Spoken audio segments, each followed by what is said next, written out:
Yeah.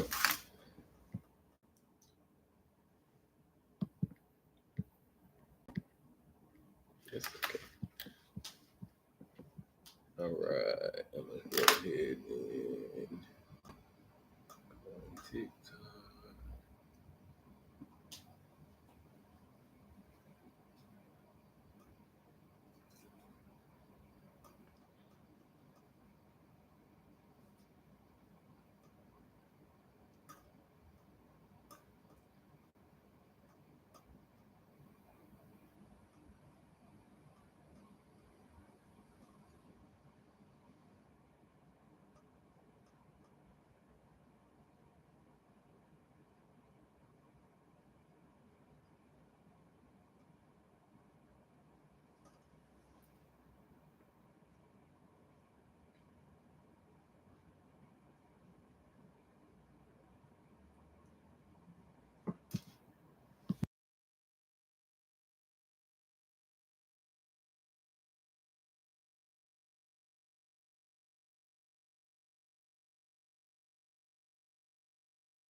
Hey everyone, how's it going? Thank you for your support. Hope you had a happy Thanksgiving.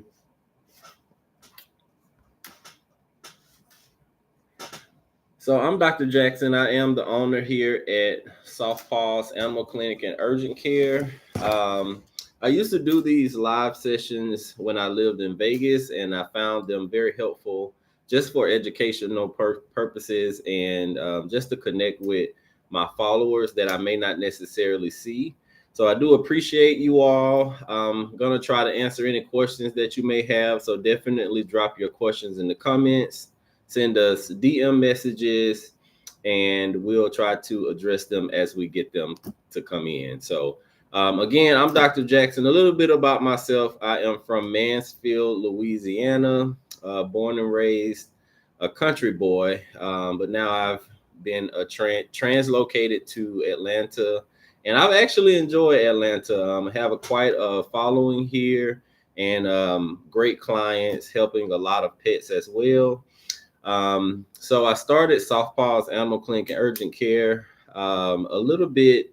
Actually, we started off as Jackson's Veterinary Services. So if you look in our background, you can see we started on a mobile platform, and since I have gone into brick and mortar, and we've been quite busy actually.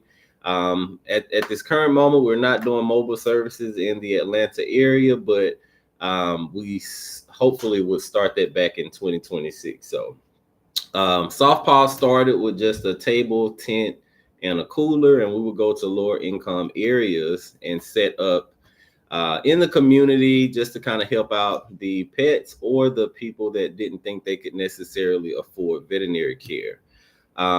What I learned through, I guess, my research is that it's not that the individuals couldn't afford the care, they just didn't know what they were supposed to be doing. So since I started doing educational videos just to get the clients acclimated to what they should be doing with their pet and the things that they see, they would know kind of what those things mean. So we've developed a following, and now I have made it my duty to continue to educate everyone. So we appreciate your support with watching the videos. Definitely make sure you follow us on all platforms. We're also on Facebook, Instagram as well. Definitely make sure you're following us on YouTube, because there will be more lengthy videos just to kind of talk more in depth about the cases and everything that we see. So um, we practiced in Louisiana, Nashville, of course, Las Vegas, and we have made Atlanta home. For my followers that's out there and you don't live in the area, if you happen to come to Atlanta and you want to schedule a meet and greet, we are open to that. So definitely let us know so you can swing by. We can take pictures and all of that. Also, if you have young kids that's interested in the field of veterinary medicine, definitely let me know because it's kind of hard to get into the field if you don't have or know have someone or know someone. So I would love to be an avenue to get a kid or even an adult that's interested in animals into veterinary medicine. So just definitely let me know. I'm open to doing that. So general pet health questions can be answered and asked, and then I'll make sure I reply with an answer for you all. Sometimes you see things at home that's actually a problem with your pets, but you just don't know. So if you see something, you can always record it, submit it to us, DM us any questions that you may have, and we'll make sure we get them answered for you. So the craziest case I've seen was probably a tumor that was benign. So the pet did not have terminal cancer or anything like that, but the mass itself was about 15 pounds and the dog was only 60 pounds. So that was the craziest case I had. I only started with that because one of my subscribers asked me to just talk about the craziest case I had. Immediately after that surgery I did, the dog literally lost 15 pounds because the tumor was just that heavy. So I just wanted to make sure I addressed that. So in regards to animals, there's a lot that goes into what you see. A lot of times as a pet owner, you learn a lot just by owning a pet.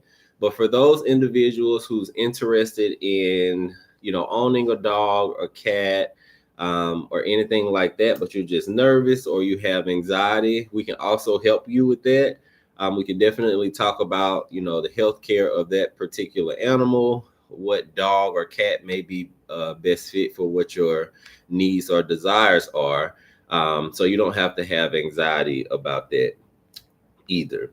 We are also open to consultations with without you actually living in the area. So if you would like to, schedule a virtual meeting, a case review, etc., we can do that. We are building a nonprofit as well, off of the animal hospital, because we've noticed that there are a lot of people that just can't afford certain things when it comes to their pets. So we just want to do what we can to bridge the gap.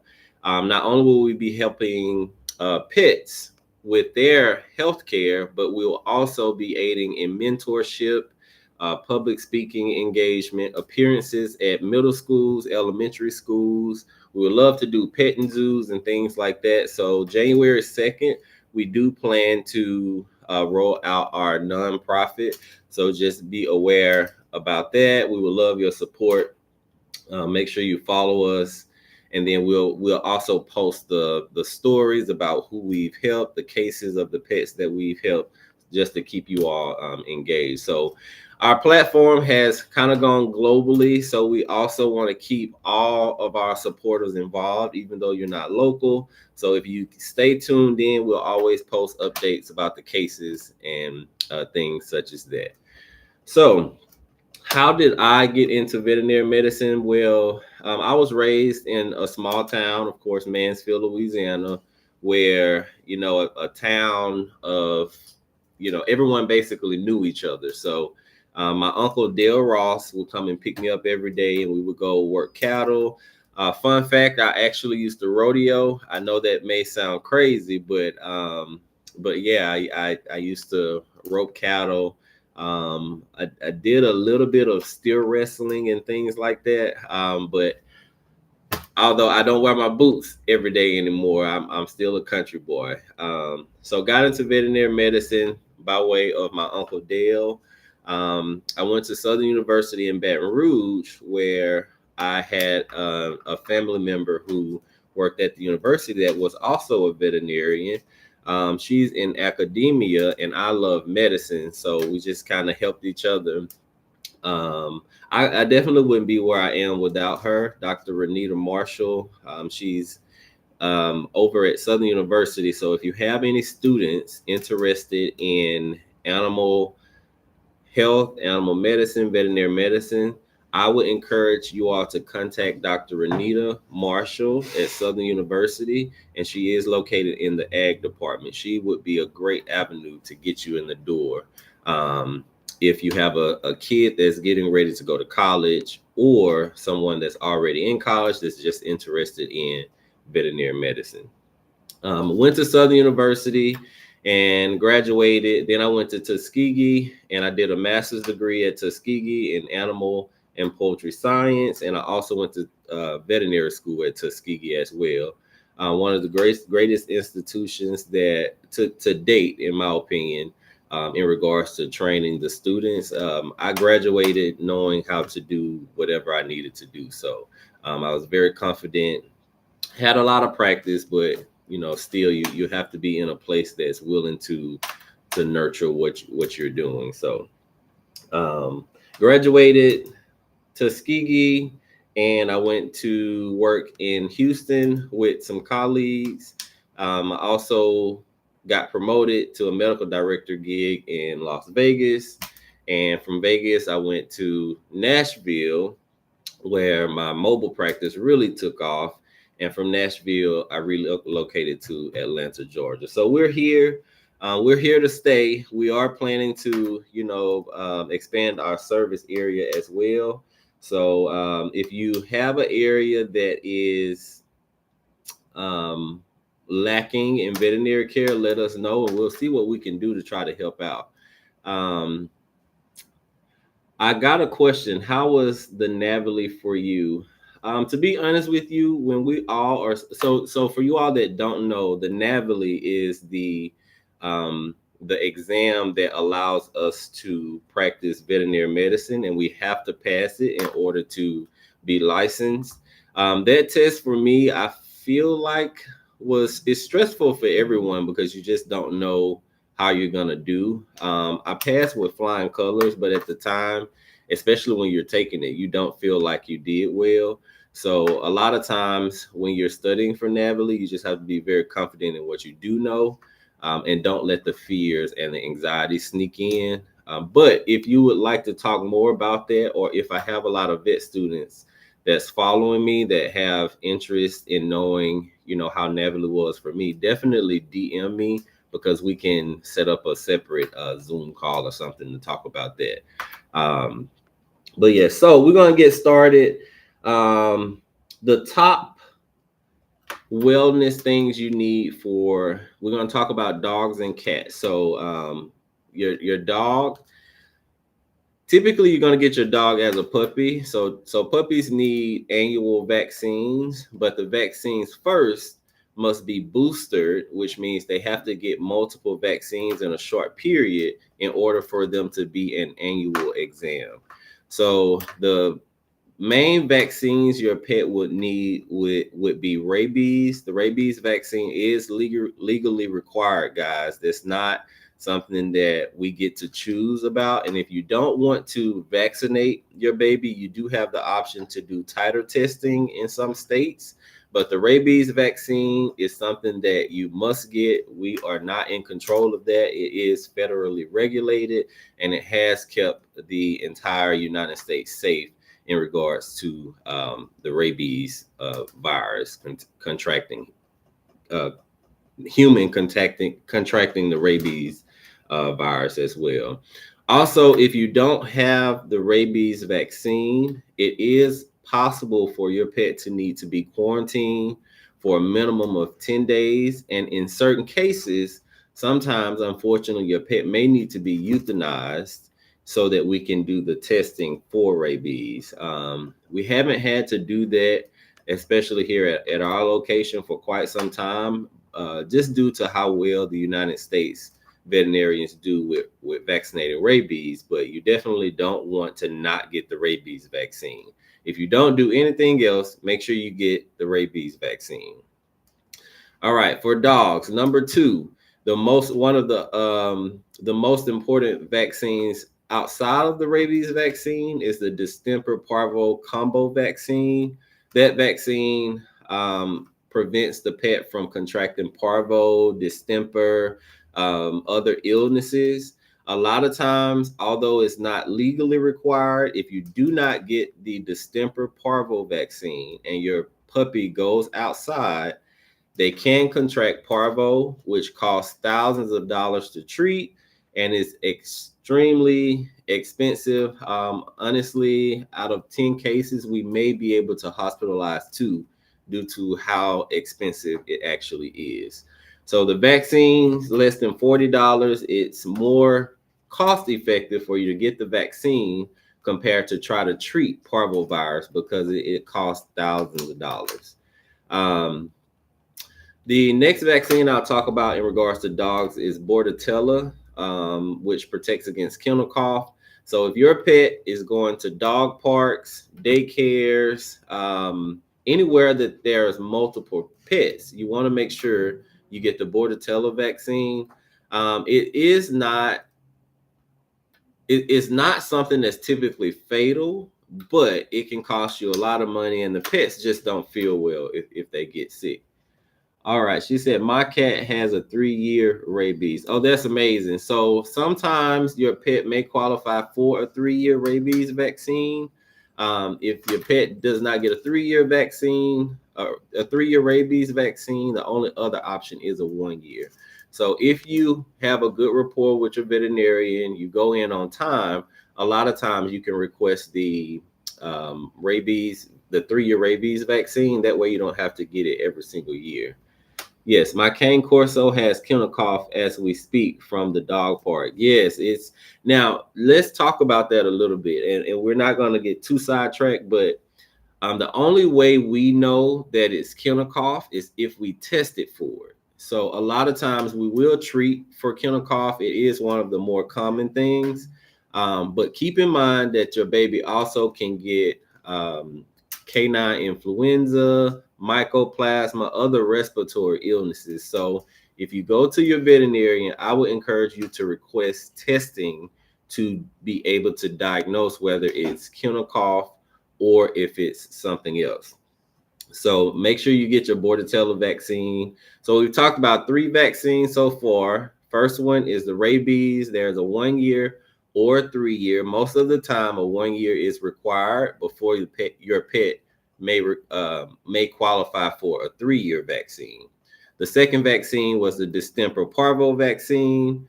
And then we talked about the Bordetella vaccine. Another one that we should speak about, although it's not a requirement, is called Leptospira. This is a lifestyle vaccine.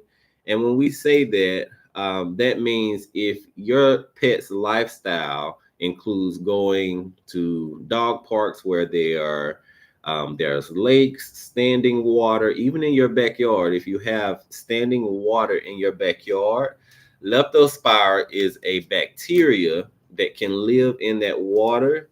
And if your pet drinks the water, lays in the water, comes in contact with the water anytime, especially if it's contaminated, they can contract leptospiral bacteria, which is typically fatal. And most of the time you'll see jaundice, which means your pet will look yellow. Any white area would typically look yellow. A good place to look is in the ears, the eyeballs and the gum line. So if you look at your baby's gum line and it has a yellow tinge color to it, then a lot of times there's jaundice. Although leptospira is not the only thing that causes jaundice, that's one of the things you'll definitely see. Keep in mind that leptospira bacteria, or the illness that your dog can get, is also zoonotic, which means human can become contracted with leptospira as well. So This vaccine is optional based off of lifestyle. However, if your pet's going to go outside, be an outside dog, it's better to get it, because if your dog gets leptos bacteria, then a lot of times they do pass away. It's probably a 98% chance that they will pass away. They will also have to be hospitalized in isolation, which is extremely expensive, and a lot of times they just don't do well in the hospital. And keep in mind, this is a human being, a veterinary nurse, or sometimes even the veterinarian, that's having to go in to treat a patient that can actually get us sick as well, and cause us to pass away. So it's better to just get the vaccine than to have to worry about all of that. I'm learning that a lot of clients just aren't aware of the ins and outs of a lot of the stuff. I appreciate my clients. I love them. They trust me, but I also want them to know what their pet actually needs, because if they don't, they can end up declining a vaccine that can be life threatening, not only to their pet, but to them as well. So there's 4 vaccines we've spoken about in dogs. I'll also include the influenza vaccine. Canine influenza is kind of tricky because the strand changes very frequently. But if your pet is going to, daycare, dog parks, anywhere where there's multiple pets, it sometimes is best to just go ahead and get the vaccine on a preventative basis, in hopes that you're vaccinating for the right strand. Some places will not take a pet if they don't have their vaccinations. Also, one thing you want to look out for is if you're going to boarding, grooming, pet sitting, any of those things, training, and they're not asking you for your vaccine history. They're not asking you if your baby's on flea prevention, heartworm prevention. I probably would ask questions before leaving my pet there, because if your pet's not vaccinated, imagine how many other pets there as well don't have vaccines. So you can end up bringing your baby back home that's infected with kennel cough, parvo, influenza, etc. Um, as far as the parvo vaccine, you want to make sure that if you have a puppy that's not fully vaccinated, you should not be going outside walking the puppy on the ground, because a lot of times they will end up contracting parvo. They can get it from the soil. So if you do have a puppy that's not fully vaccinated, I would advise using puppy pads inside of the house until the baby's fully vaccinated, and then you could slowly start changing the training to using the restroom outside of the house. So a lot of times, if you come to the veterinarian, I would encourage you also to ask them, why do my pet need this? Just so that you're fully understanding of what they're offering before you decline it, because a lot of times you may be declining something that they may desperately need. All right. Any questions about the dog vaccines? Anyone?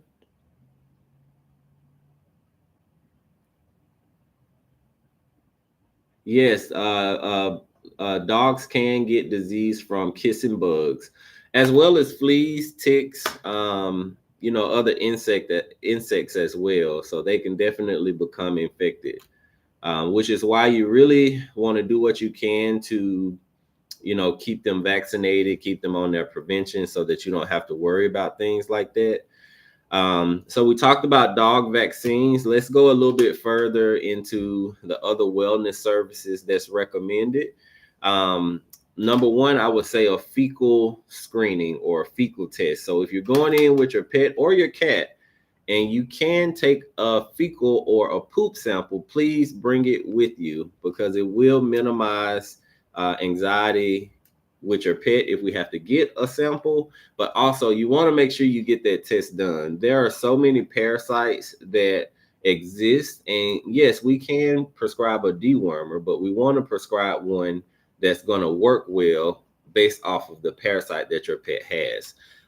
Every dewormer does not take care of every parasite, and the only way we'll know is if we do fecal testing.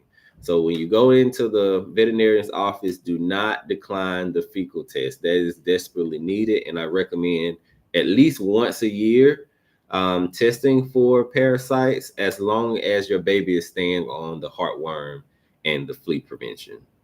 Heartworm, flea, and tick prevention. Along with the fecal test, if your baby is 6 months of age or older, they should also get a heartworm test. And this is dogs and cats. They technically should get at least one heartworm test a year. Keep in mind that it takes 6 to 8 months for heartworms to develop in dogs. So it's no point in us testing them before they're at least 6 to 8 months of age. So that's why you're able to get heartworm prevention up until 6 to 8 months of age before we require heartworm testing. So just remember, when you go to the hospital and they're asking you for that heartworm test, don't decline it, because that test will test for heartworms, and it's literally worms living in the pet's heart, and they can pass away from that. A lot of times, keep in mind, it takes 6 to 8 months to develop. So by the time we catch it, they've at least been infected for 6 to 8 months. If treated correctly, a lot of times the fastest way to get rid of it, it still may take 6 to 8 months, if not a year, to fully treat them to get rid of it.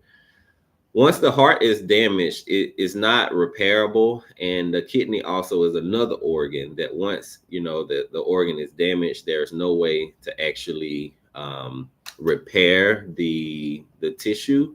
So if the heartworm migrates through the heart and cause damage for a year and a half, although we may get rid of the heartworm, we could never get rid of the damage the heartworm did to the heart. So just keep that in mind.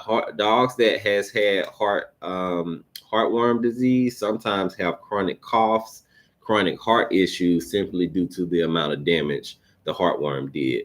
So just keep in mind that when you go in, make sure you're getting your heartworm test. We can't refill heartworm medications without having that heartworm test once a year. Just to make sure the pet is still negative, because if they are put on heartworm medication or prevention without knowing that they are positive, it can cause medical issues and sometimes cause them to pass away in the midst of us just trying to take care of them. All right, so fecal testing and heartworm testing are also two other things in addition to the vaccines that you want to get done. Of course, there's nail trim, ear cleanings, things like that. One thing I would say that you also want to be educated about is anal glands. Anal glands live by the rectum. Every time your pet has a bowel movement, they should express the anal glands. But what happens is, if they're too overweight or for whatever reason, they're not expressing the anal glands every time they have a bowel movement, the fluid just sits there. And ideally, the scent glands, or the anal glands, are scent glands. So every time your pet have a bowel movement, they normally are marking their territory. So it is a form of marking. So when they have a bowel movement, they express their anal glands to mark territory. Well, if they never express their anal glands when they have a bowel movement, that fluid, which ideally is the consistency of water, it turns into toothpaste. And at that point, it's almost impossible for the gland to express. So it gets infected, turns into an abscess, and sometimes you'll notice an ulcerated wound right by your pet's rectum. So if you see your pet scooting on the butt at home, that is a sign that the anal glands may need to be expressed. So don't ignore that, because sometimes if you catch it in time, it'll prevent you from having to spend a lot of money, and also prevent the pet from having to go through anal gland issues as well. So just a summary for dogs, we talked about making sure they get a rabies vaccine, distemper parvo vaccine, bordetella vaccine, a leptospiral vaccine, and an influenza vaccine. I know that's a lot. Just try to do your research on them to educate yourself about it, so that when you go in, you're fully understanding of, what's being offered to you, and you know how to handle that. In addition to the vaccines, you want to do fecal testing, heartworm testing, and bare minimum anal gland expressions as needed. So that's to wrap up the dogs. Any questions about that? Any questions, anyone? And if you all can, make sure you follow us on all platforms: TikTok, YouTube, Facebook, and Instagram. We would love to see you all on all platforms. I've kind of taken the responsibility to educate people that's not as familiar with what's going on with their pet. So if you can help me spread the word, I would appreciate it. So we got a question. Doc, what's your best flea medication? Well, the best flea medication is going to depend on the area you live in, but also the pet's ability to take it. So if you have a hard time getting them to take medication, and half of the time you don't know if um, if they ate it or not, you may want to do a topical medication, because a lot of times if they take the treat and they spit it out, then that means they didn't get medicated, and that can set them up at risk for contracting heartworm disease, fleas, ticks, etc. I personally love Simparica Trio. Of course, guys, there's a risk with all medications, even in human medicine. But what you want to do is analyze the risk versus the benefit in the pet taking the medication. I've not seen any issues with any of the preventions that I've had, but of course you want to make sure they're on heartworm prevention. Honestly, I'm not really picky about which one they're on, as long as they're on something. I also would rather, if you can't afford heartworm medication and flea medication, always choose heartworm medication over flea medication, because we can treat fleas very easily. It's typically inexpensive. But if your pet gets heartworm, that's life threatening and it's very expensive to treat. And if you don't treat it, at some point they will definitely pass away. Oh yes, thank you for the feedback, you all. One thing I left out on the dogs is annual lab work. Um, see, my supporter here said, especially over 7 years of age.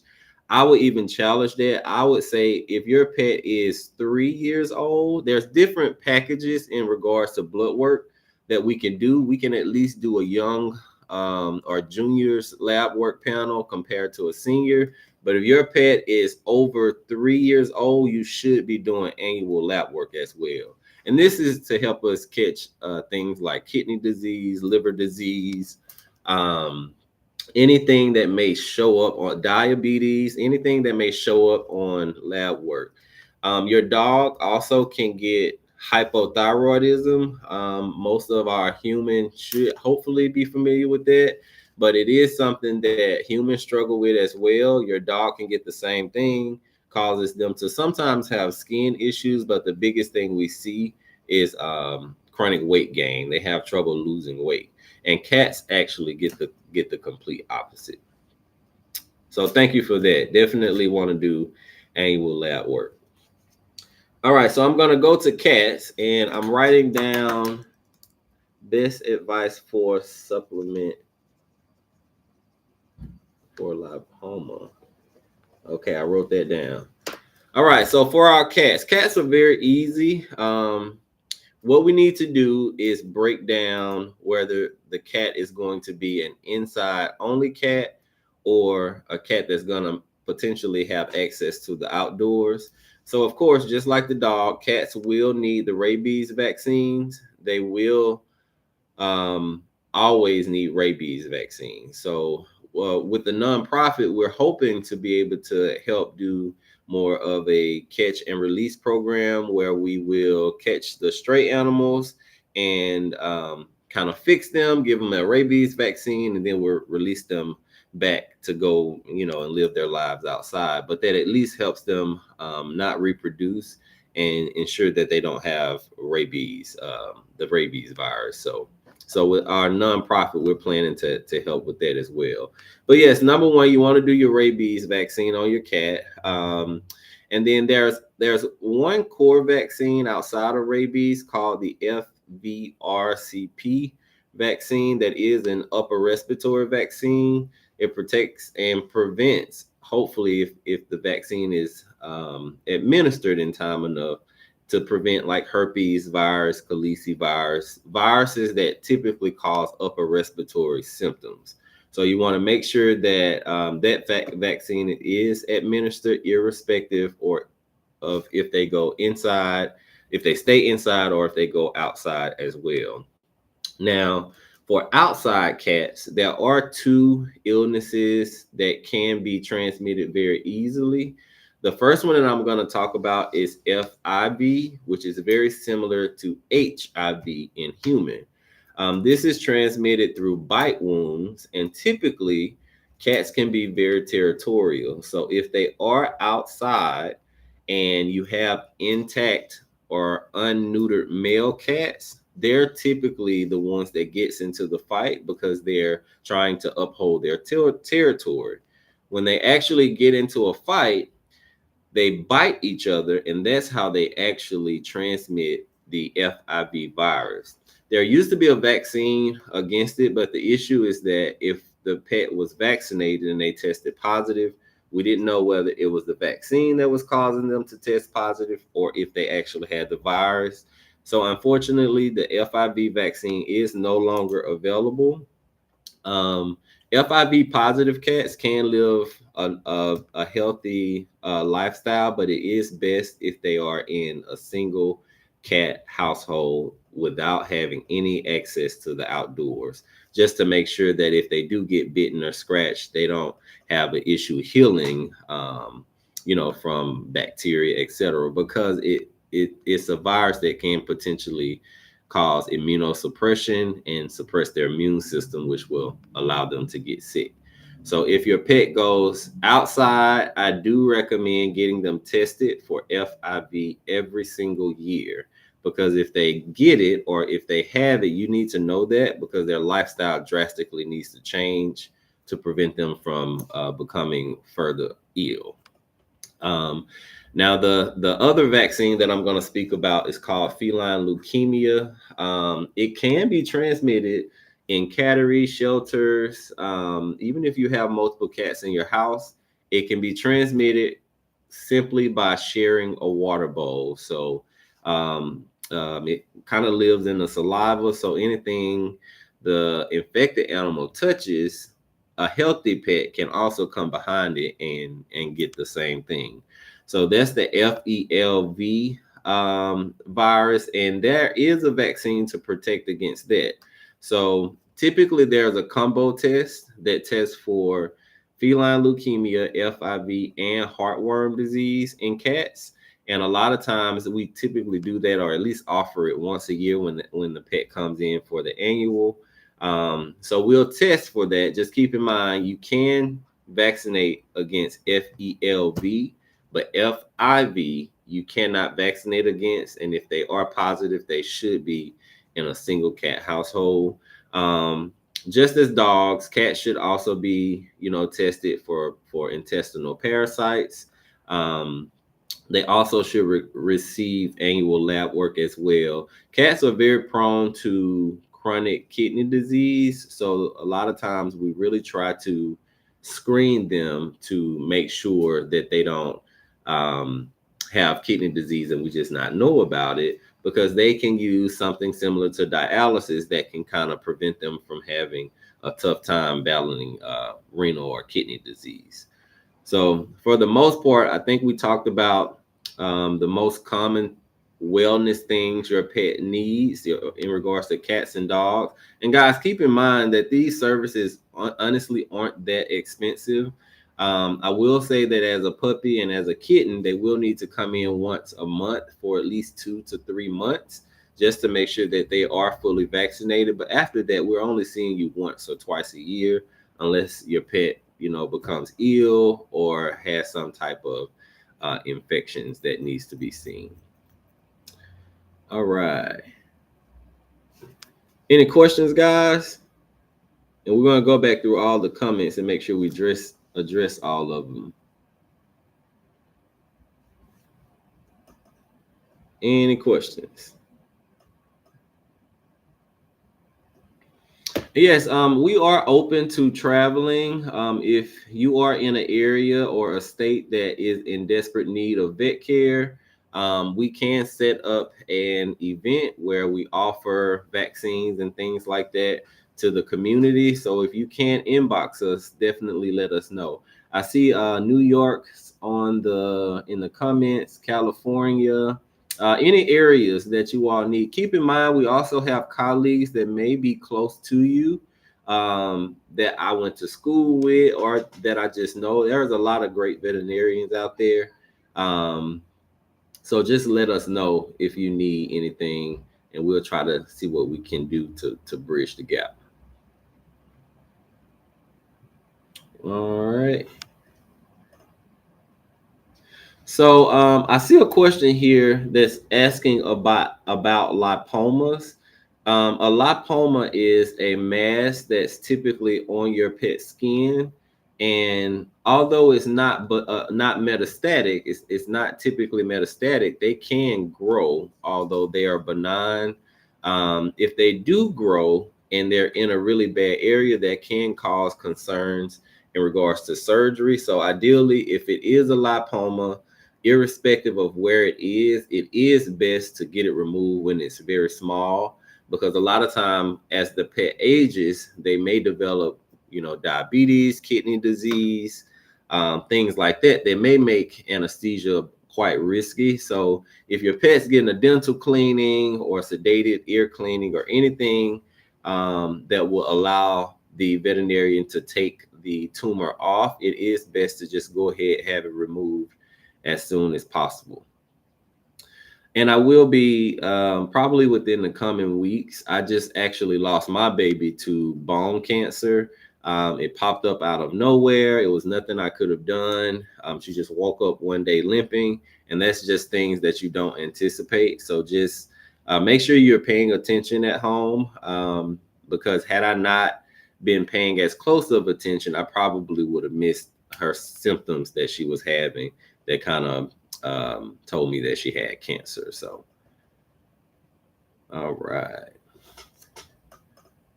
Let's see. Any other topics that you all want us to discuss or talk about? This is just an introduction. We're going to start off with the more common things. And then, of course, as time goes on, we can, add different subjects, different topics, and then go from there. All right. I see a topic of food, which is extremely complicated for a lot of different reasons.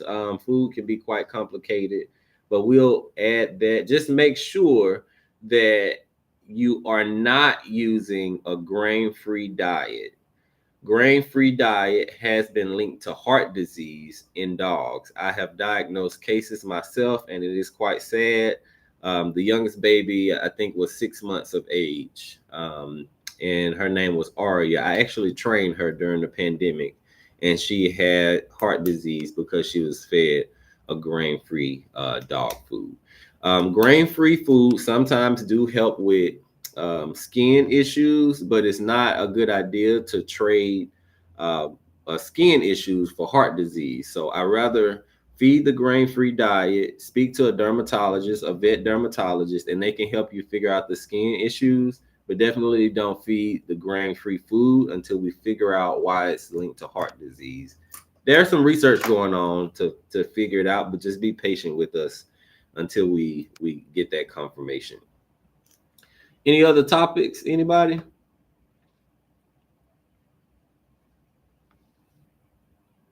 Perfect. What about chicken? Actually, the most common food allergy in dogs is chicken. Based off of what I've seen and the research I've done, there is chicken byproducts in a lot of the food. So you want to make sure that if your pet is having allergies, that you speak to your veterinarian about possible food allergies. And a lot of times, chicken may be allergy that they're dealing with, but it don't have to be. So just keep that in mind. Yes, no grain-free dog food. Please, no grain-free dog food.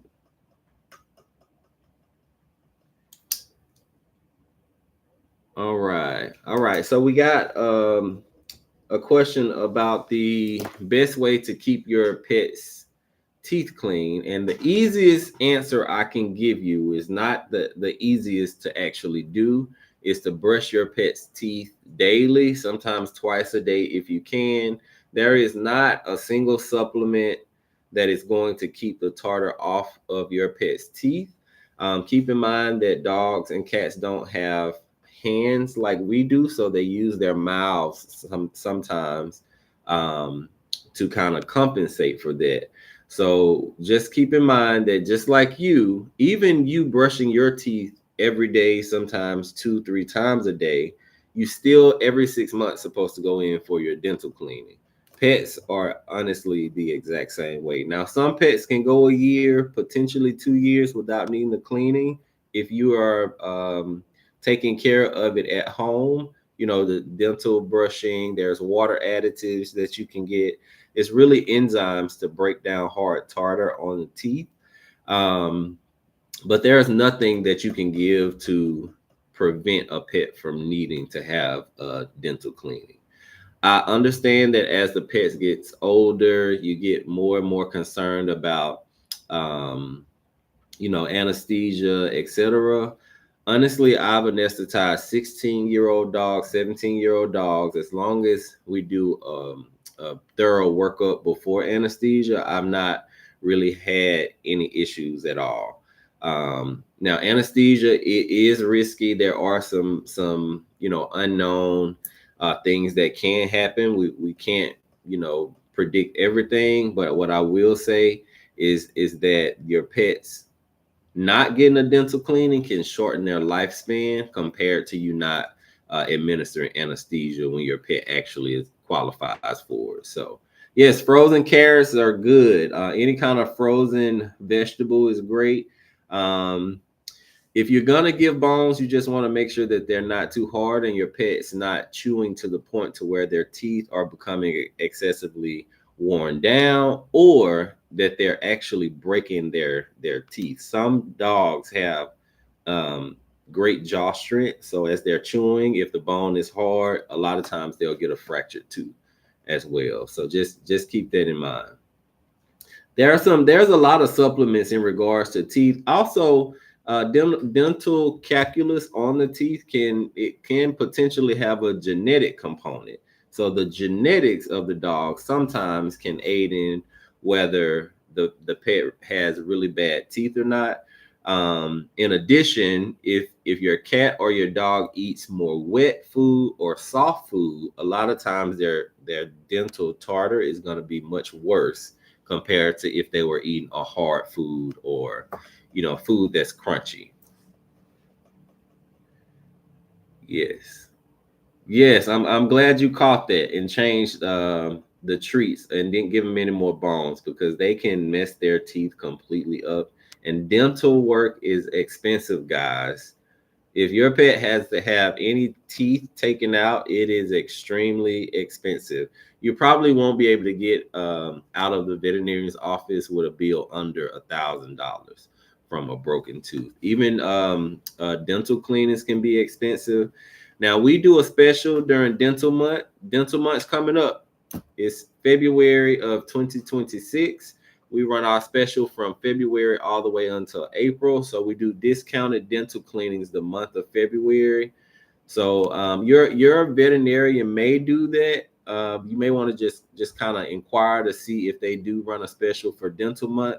If not, typically it's specials going on. So that's the time.